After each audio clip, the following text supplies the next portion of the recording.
Prophets and Kings, chapter 52. A man of opportunity.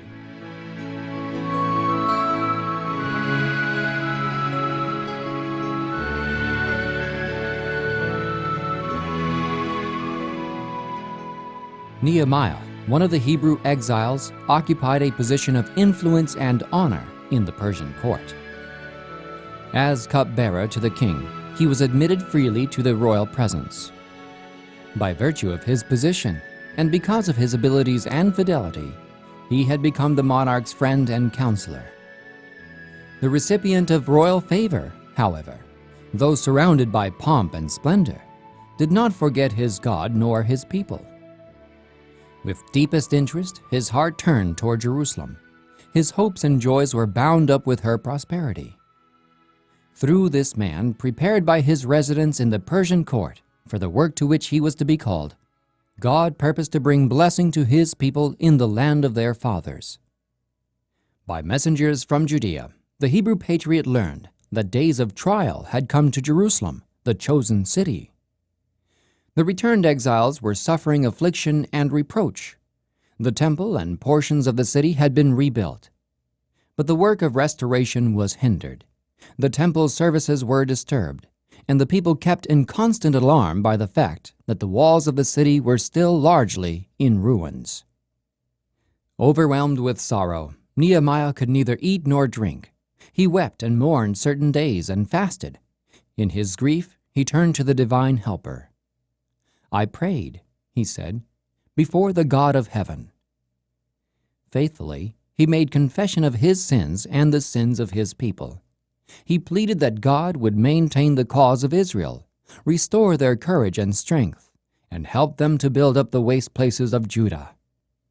As Nehemiah prayed, his faith and courage grew strong. His mouth was filled with holy arguments. He pointed to the dishonor that would be cast upon God if his people, now that they had returned to him, should be left in weakness and oppression. And he urged the Lord to bring to pass his promise, "If ye turn unto me, and keep my commandments, and do them, though there were of you cast out unto the uttermost part of the heaven, yet will I gather them from thence, and will bring them unto the place that I have chosen to set my name there." This promise had been given to Israel through Moses before they had entered Canaan, and during the centuries it had stood unchanged. God's people had now returned to him in penitence and faith, and his promise would not fail. Nehemiah had often poured out his soul in behalf of his people. But now, as he prayed, a holy purpose formed in his mind. He resolved that if he could obtain the consent of the king and the necessary aid in procuring implements and material, he would himself undertake the task of rebuilding the walls of Jerusalem and restoring Israel's national strength. And he asked the Lord to grant him favor in the sight of the king, that this plan might be carried out. "Prosper, I pray thee, thy servant this day," he entreated, "and grant him mercy in the sight of this man." 4 months Nehemiah waited for a favorable opportunity to present his request to the king.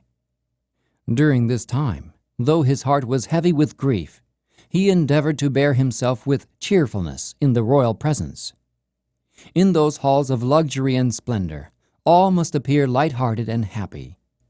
Distress must not cast its shadow over the countenance of any attendant of royalty. But in Nehemiah's seasons of retirement, concealed from human sight, many were the prayers, the confessions, the tears, heard and witnessed by God and angels. At length, the sorrow that burdened the patriot's heart could no longer be concealed. Sleepless nights and care-filled days left their trace upon his countenance.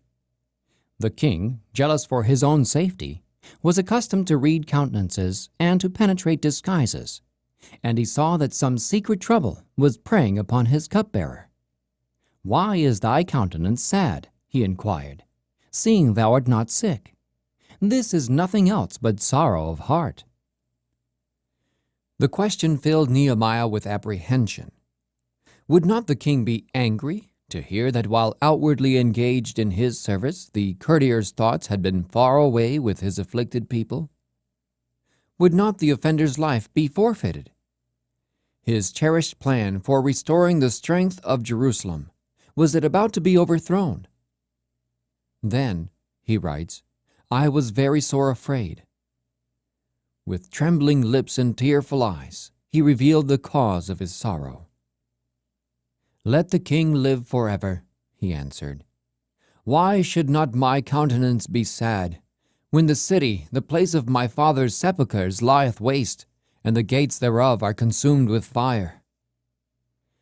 The recital of the condition of Jerusalem awakened the sympathy of the monarch without arousing his prejudices. Another question gave the opportunity for which Nehemiah had long waited. For what dost thou make request? But the man of God did not venture to reply till he had sought direction from one higher than Artaxerxes.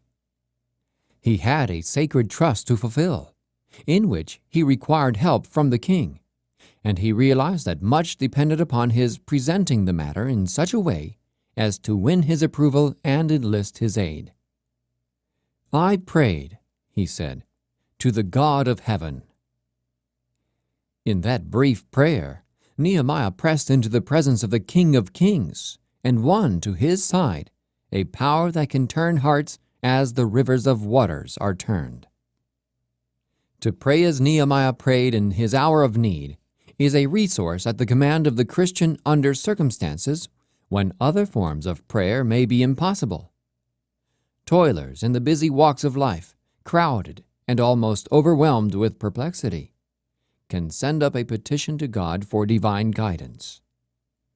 Travelers by sea and land, when threatened with some great danger, can thus commit themselves to heaven's protection. In times of sudden difficulty or peril, the heart may send up its cry for help to one who has pledged himself to come to the aid of his faithful believing ones whenever they call upon him.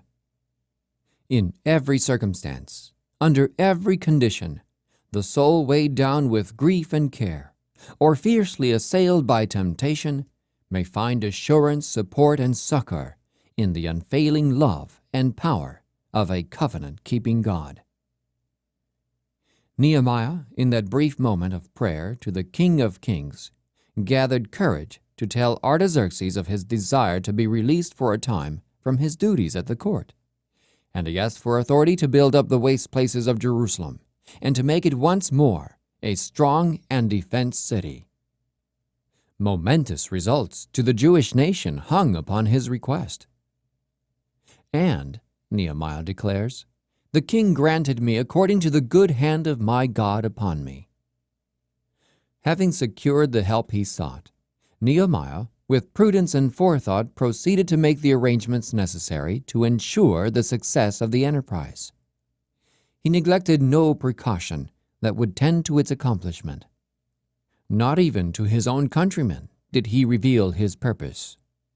While he knew that many would rejoice in his success, he feared that some, by acts of indiscretion, might arouse the jealousy of their enemies, and perhaps bring about the defeat of the undertaking. His request to the king had been so favorably received that Nehemiah was encouraged to ask for still further assistance.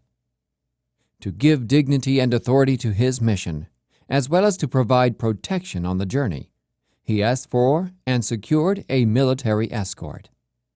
He obtained royal letters to the governors of the provinces beyond the Euphrates, the territory through which he must pass on his way to Judea, and he obtained also a letter to the keeper of the king's forest in the mountains of Lebanon, directing him to furnish such timber as would be needed. That there might be no occasion for complaint that he had exceeded his commission, Nehemiah was careful to have the authority and privileges accorded him clearly defined. This example of wise forethought and resolute action should be a lesson to all Christians. God's children are not only to pray in faith, but to work with diligent and provident care. They encounter many difficulties and often hinder the working of providence in their behalf because they regard prudence and painstaking effort as having little to do with religion. Nehemiah did not regard his duty done when he had wept and prayed before the Lord. He united his petitions with holy endeavor, putting forth earnest, prayerful efforts for the success of the enterprise in which he was engaged. Careful consideration and well-matured plans are as essential to the carrying forward of sacred enterprises today as in the time of the rebuilding of Jerusalem's walls. Nehemiah did not depend upon uncertainty. The means that he lacked, he solicited from those who were able to bestow. And the Lord is still willing to move upon the hearts of those in possession of his goods in behalf of the cause of truth. Those who labor for him are to avail themselves of the help that he prompts men to give. These gifts may open ways by which the light of truth shall go to many benighted lands. The donors may have no faith in Christ, no acquaintance with his word, but their gifts are not on this account to be refused. The end of chapter 52 of Prophets and Kings.